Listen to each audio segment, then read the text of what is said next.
Hey, how's it going, everybody? Dan Schinder here on Drum Talk TV with Derek Shulman, one of my favorite musicians. Hi, Derek, from all the way from Manhattan. Thank you. Nice to see you again. You too. You can tell that Derek is from Manhattan because of his accent. Well, I tell you, when I go over to England, this is a crazy thing. I think I have an English accent still, but when I go over to see my friends and just one of my family now, they say, "Hey, you sound like a Yank." I said, "What? Stop." That's funny. Originally from Scotland. Born in Glasgow, correct? Yep. Right. And about what age did that accent start to kind of roll off and use its edge? Was it all the years of touring as a musician and being around different cultures, or was it simply when you got older and moved to the US? Or when did you sort of morph a bit? Because your Scottish accent's not that distinct anymore. Oh no, it's gone. Well, I didn't really have time to develop the accent because I was only 2.5 years old when I left Glasgow. But we lived down. My family moved down to the south coast of England in Portsmouth, and that's where the accent comes from, if you like. But it's not far from London. It's about 50 miles from London. So and then I moved over to the States in 19. Officially, we toured the States all the time in the 70s, early 70s. But I officially moved over to the States in 1976. Oh, so I'm an American, which I'm not sure if I'm. You're right. That's a good thing to say anymore or not. I'm sorry. I should. No, that's funny. I totally get it, and it's okay. But for those of you who are watching us on Facebook and YouTube Live, we're going to go about 10, 15 minutes on the live stream. Then it's going to be for members only for a live Q&A. And Stephen is going to put, our producer, Stephen's going to put in the chat for both channels how you can jump in, become a member, be part of the live Q&A, because you might want to ask Derek a question. Not only did he have such an amazing musical career with Gentle Giant, but he became an A&R guy, and then he became a record executive. He started with Polygram. He went on to sign bands like Bon Jovi, Dan Reed Network, Cinderella, Kingdom Come. Enough said. He revived a flash in the pan. Well, they would have been a flash in the pan band if Derek didn't get a hold of the reins. Maybe you've heard of them, AC/DC. The list goes on and on. Dream Theater. And so Bad Company. I could keep going, or that would take up the whole show. So if you have questions about music, about Gentle Giant, some stuff we're going to talk about Gentle Giant in a moment, or about the music industry in general, Derek's your guy. So Derek, we appreciate you coming on, but let's talk about this new Gentle Giant project. Here's kind of a spoiler for people. I have the original release of Gentle Giant, Playing the Fool. This was my first Gentle Giant album. Growing up, I tended to always buy live albums first because I wanted to hear, what does the band sound like? What's the live energy? And then I'd buy the studio albums and go, that's not how it goes. But this has just always been one of my favorite live albums, Playing the Fool. And you have something very special to talk about that I'll also show on screen while you're talking about it. Yeah, well, the new re-release, or the remix, should I say, is as you can see on screen, the complete live experience, which a friend of ours, and also our archivist, should I say, Dan Bornemark from Sweden, suggested that we do when we decided to remix this album. He said, "Why don't you now in today's marketplace, you can actually put in all the tracks you wanted to put in on the first go round." So we said, good idea. Because we left off 2 or 3 songs because there wasn't any more room on the 2 album sets, because the grooves would have been impossible to even get close to. So time restrictions. Absolutely. So he got hold of the 4 shows: Dusseldorf, Munich, Paris, and where was the last one? Brussels? No. Brussels. Yep. Brussels. Correct. And he took them in the studio and remixed the whole album, but also you changed a couple of tracks from the Dusseldorf show to the Paris show because they were slightly better, but it also included, I think, For Nobody and Timing from Interview, as well as probably my favorite track, and it's not a track, it's a solo, is Ray, my brother's Ray's solo, violin solo, which Oh, was spectacular, both playing wise and entertainment wise. So if you hear if you have the 5.1, especially, I bet even on the stereo album, you're immersed. I mean, basically, what it is you go. It feels like you're going into the show. You have noises of the audience talking. You'll hear the stage. You'll hear us counting wow. in and talking to each other. So it's an immersive experience, effectively. Oh, wow. That is so nice. And as I'm scrolling through, folks, you can see all the different versions that this comes in. It's a 3 LP set, 2 CD plus a Blu-ray set, 5.1, like Derek said, and stereo. And I'm going to scroll back up, and I can't have the volume play or it'll get muted because we're streaming right now on Facebook and YouTube. But I mean, just to see the visuals, to get a taste of, what this wonderful promo is all about. And you can see it on their website, their official YouTube channel and whatnot. It's so exciting to see the footage reimagined, really, and remastered, if you will. It just looks visually amazing. I cannot wait for this. Yeah, even on the 5.1, it's obviously not live. There's not live music or Right. live uh, the band on stage, but there's some really nice graphics and interesting graphics that my son Noah, who Yep. has introduced to the whole 5.1, DVD, which looks and sounds fantastic. I'm really pleased with this, actually. I have to admit. I mean, it's weird for me to blow our trumpet, but having not heard this album in many years myself, and when Oh, wait, Dan was wait. working on it, Ray, the late great Ray Shulman blew the trumpet. You blew the saxophone. yeah, absolutely. Yeah. This must be I'm really not going to say what it was blue, but this yeah. must be really rewarding. How much time went into bringing this to what it was from the time Noah and you started working on it and everybody?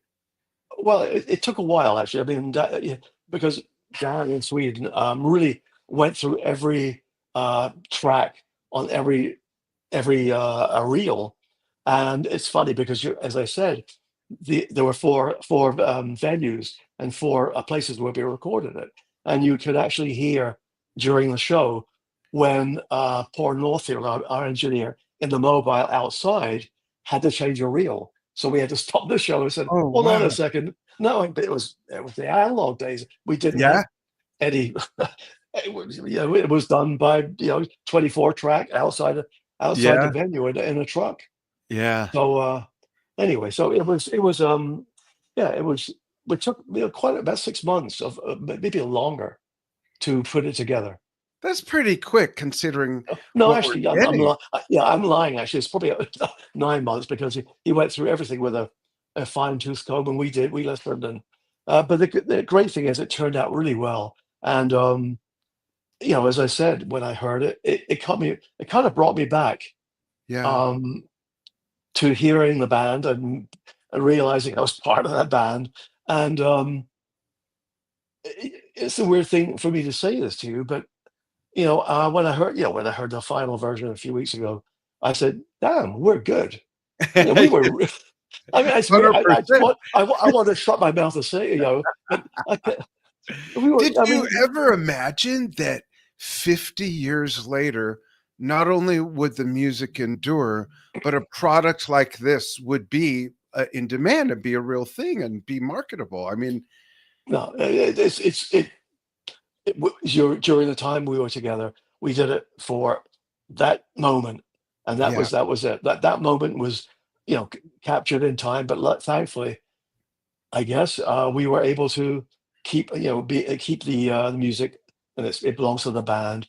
And I'm just really happy that it has some kind of vitality and staying power, that people were still talking about something we did 50 years ago. It's yeah, it's it's kind of bizarre to me, actually, but it's kind of, in certain respects, as popular I mean, not because we were live. When we were live. But certainly the music and the band has a popularity that I never thought would be around in 2025. Yeah, crazy. What? So maybe it's too early to ask you this, but what's next? You mentioned something privately to me. Are you able to say that publicly yet? And if not, I respect that. We No, can. no. Look, I'm sure it'll come out of someone's mouth, Gary or John or Carrie or whatever. But I'm working on two things. Well, the first thing is the book, which I've written, and it's coming out in September 6th. It's called Giant Steps, and it's Oh, about basically the Shulman brothers from our inception. As little kids in our right. house, with my father being a professional trumpeter and just being around music all the time, all the way up to you know my first group, and then Gentle Giant across the board, and then the journey, whatever that is, to the dark side, to being Darth Vader as the executive side. So it's an Yeah.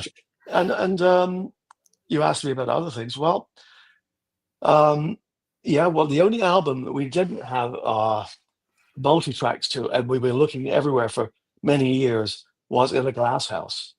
Even in fact, Stephen Wilson, when he approached us years and years ago, he was friends with Ray. He said, the first album I really want to remix is In a Glass House.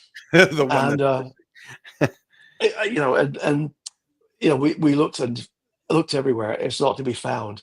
So, which is very sad. However, I'm in the studio now, working with a really good engineer in the highest end um, of AI, and I'm able to separate every track. I mean, it's not just stems, the tracks, and I'm remixing In a Glass House, and it may well come out at the end of this year Wow, that soon. That would just be tremendous. That's or early awesome. next year. We'll see. We'll decide. But it sounds fantastic. It really does.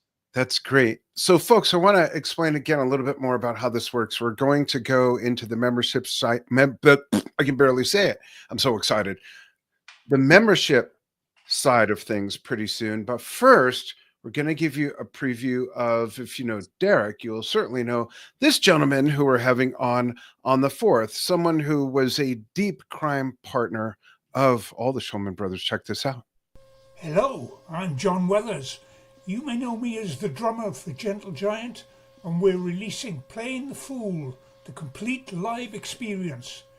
If you'd like to ask me about anything related to Gentle Giant or anything to do with drumming, you can do so by becoming a member of Drum Talk TV Brilliance over at drumtalktvbrilliance.com. You will be sent access to the Q&A session. It'll take place on Sunday, May 4th, 8 a.m. Pacific, 11 a.m. Eastern US times, 4 p.m. UK time. Read the details in the post and I'll see you there.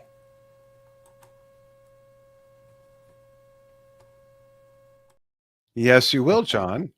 Exciting. And I can't wait. it's so nice that you guys are all still in touch as well. So, folks, before we go to the membership side, I want to show you a little bit about what the membership's about, and then we'll have fan Q&A time. You can ask Derek anything. I have a few special questions for an exclusive interview just for our members, and it will archive for our members. So if you don't become a member now, but you become a member in 10 minutes or 10 days, it'll be archived for you. But here's a little sneak peek as to what our membership site is all about. Here we go. Check this out. Look who's part of Jump Talk TV Brilliance. Hi, Carl Palmer here. Hello, guys. This is Bill Bruford here, the school's young and enthusiastic drummer. Hello, it's Ray Hearn from Bacon. Hello, everyone. This is Mark Miniman. Dan, you're amazing. Thank you for doing everything that you do. And keep it going because we need this energy. This is Steve Howsang. Hi. This is Roger L from the band Bobcat. Hey everybody, it is Daniel Glass. Drum Talk TV Brilliance. It's for you if You want to enjoy exclusive live stream concerts? Want to participate in fan Q&As with big artists? Want to play fun, music-themed game shows online with a chance to win prizes? You're a drummer and want videos posted of you playing to your favorite music without it being muted or pulled. And so much more. And it's only $12 a month or $120 a year. That's less than a combo meal at most fast food restaurants. That's an insane deal. That's insane. It's not just for drummers. It's for all music fans. I'll be there. Yeah. Okay. And when we go into the membership site in just a moment, I am also going to play a live clip of Gentle Giant to show off one of my favorite parts of one of their performances. So Derek's about to go back down memory lane. I don't know if you've ever stopped going back down memory lane with all these new re-releases and all the working on your book. How long did your book take, Derek? It took about 4 years, to tell you the truth. But it's an interesting. It's not just a music. Oh, the usual. We got screwed up and this, that, and the other. It's a story about family. It's a story about music, and it's a story which is it's a good read. From my wife told me, at least that, and she's a good critic. Nice. Well, technically, I guess it was 78 years in the making, right? Effectively, yes, it was. Yeah. And by the way, you look amazing for 58, let alone 78, which is awesome. Well, it's the I can't say it's the drugs. I know I have never touched drugs in my life. That's the truth. And maybe that's what it was. It was the drugs, the fact that you didn't do them. That's probably what it was. And and the truth be told, I mean, you'll read it in the book by my father. He was a jazz musician, some people know, and Right. he was a superb musician, and played trumpet, but he could play any instrument. Anything that was laid in front of him within 5 minutes, he mastered it like a virtuoso. But when he came home for a show, when he was 50 years old, he woke up in the morning and died in my brother and my arms. Oh. And that really, at 50 years old, so when we all made sure as a family that we would not. I mean, he was in those days, a musician, in jazz, and they would do all sorts of things that they shouldn't do, and Right. smoking and drinking, and anyway. So that's I'm giving that's in the book, and that's giving part of why I told you about not doing anything that would harm my, I guess, health. Going past 50. That's awesome. Thanks for sharing that. So, folks, we're going to go over to the membership site, check out what Stephen put in the chat, and folks that are waiting in the membership site, we're going there right now, and we'll start the Q&A session. And I'll show one of my favorite Gentle Giant clips. So we will see you all there. Let me make sure I'm doing this right.